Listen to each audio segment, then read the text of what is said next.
ini Bu Alika akan membahas mengenai topik yang sudah hangat diperbincangkan. Siapa yang sudah tahu tentang bullying? Yang bisa menjawab, bullying itu apa? Pernah mendengar? Nah, kalau Bu Alika jelaskan, bullying itu adalah perilaku atau tindakan yang melukai dan menyakiti perasaan orang lain. Nah, itu dilakukan secara sengaja. Kalau tidak sengaja, itu tidak dinamakan bullying. Contohnya apa? Sengaja. Menendang temannya dengan sengaja. Itu contoh dari bullying. Bullying itu bahasa Inggris. Bahasa Indonesia apa? Perundungan. Sering mendengar? Perundungan. Nah, kita sering kali melihat di sosmed sekarang banyak banget yang viral mengenai bullying. Banyak anak-anak SD, SMP, SMA yang sering begitu. Itu bagus apa tidak? Tidak boleh dicontoh ya hal-hal seperti itu. Itu merupakan, kalau guru menjelaskan seperti ini, berarti guru itu mengedukasi, ngasih tahu anak-anak supaya tidak melakukan hal tersebut. Mengapa bullying tidak boleh dilakukan? Seperti gambar ini, tahu sedang apa? Menangis, merenung. Ini adalah contoh korban bullying. Dia merasa takut, merasa sendiri, tidak punya teman. Efeknya bisa apa? Bisa stres, bisa lagi, bisa kehilangan jati diri. Nah, orang-orang yang menjadi korban bullying ini harus mendapatkan tempat yang aman. Contohnya di mana? Di rumah bersama orang tua. Nah, dan bullying itu ada 3 macam ya. Yang pertama ada bullying verbal, yang kedua bullying fisik, dan yang ketiga ada bullying sosial. Bullying verbal seperti apa? Ada yang tahu? Nah, bullying verbal itu menggunakan perkataan, contohnya mengejek. Terus apa lagi? Contohnya mengata-ngatai temannya dan memberikan julukan yang kasar. Contoh, ini coba ya. Ada anak yang rambutnya keriting, terus dikoyoi, diejek.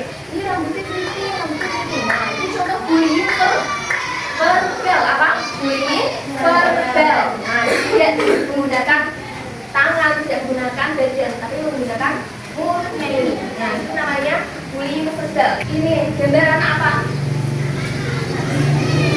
Nah, diejek teman-temannya. Dia tidak memukul, dia mengejek terus bersama-sama dengan sengaja mengata-ngatai. Ini contoh dari bullying, termasuk bullying verbal. Ini sampai nangis anaknya, ya. Ada dengar apa lagi?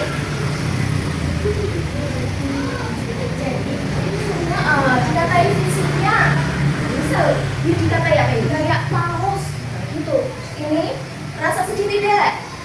Sedih ya kan? Nah, setelah diejek pasti dia akan merasa sedih, tidak percaya diri. Nah, ini namanya bullying verbal. Yang kedua, tadi bullying fisik. Nah, dia tahu fisik itu apa? Nah, badan kita, fisik itu yang kita gerakkan. Nah, yang tangan, yang kaki, bisa melukai orang. Bullying fisik itu mengenai anggota tubuh. Nah, ini contohnya, saling menendang.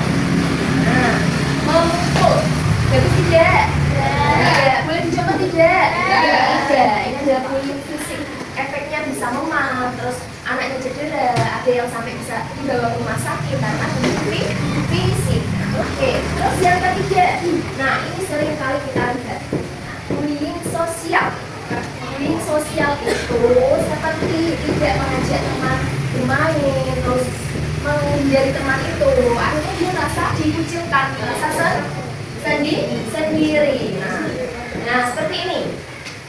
Ini kayak sedang menggosip, ya kan? Temannya digosipkan yang aneh-aneh. Jadi ada segelombol orang yang membicarakan anak ini. Nah, ini baik apa tidak? Tidak. Ada yang seperti ini. Di sini tidak ya. Oh, anaknya baik-baik. Ini anak kelas 5. Oke. Kita lihat di sosial media ada yang sering membuli atau menghujat. Tahu? Menghujat. Itu salah atau tidak? Salah. Anak-anak pernah tidak berkomentar yang jelek? Misal ada konten creator, orangnya itu ya kurus, hitam, misal gitu ya. Sering terjadi di Indonesia, orang hitam dikatai, orang kurus dikatai, terus dibully. Kok hitam banget, kok kurus. Pernah berkomentar seperti itu? Tidak pernah ya, katanya jangan digunakan seperti itu. Nah, di medsos. Oke. Anak-anak pernah berkomentar baik? Kalau baik? Nah, contoh ya dari balik komentar baik. Wah, kakaknya cantik sekali. Wah, kakaknya hebat, juga bisa membanggakan orang tua. Ini contoh komentar ya.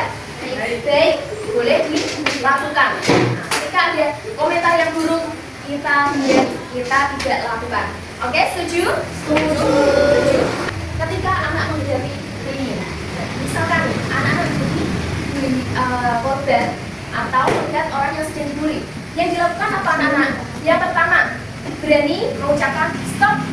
Ketika dia yang melihat temannya dibully, berani mengucapkan stop atau berhenti, jangan lakukan. Nah, itu adalah bentuk empati, keberanian, ya.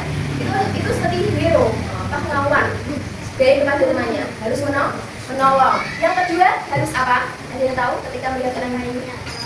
Menolong. Nah, betul, menolong, dibantu. Misal dijatuhkan, diangkat, ya, dibantu berdiri. Nah, dibantu. Ada temannya yang jatuh, dibantu. Nah, itu merupakan saling menolong. Yang ketiga, apa yang dilakukan? Melapor. Nah, melapor kemana? Ke guru atau ke orang tua atau ke orang dewasa. Nah, kalau di sekolah berarti lapornya ke siapa? Ke guru. Kalau di rumah lapornya ke siapa?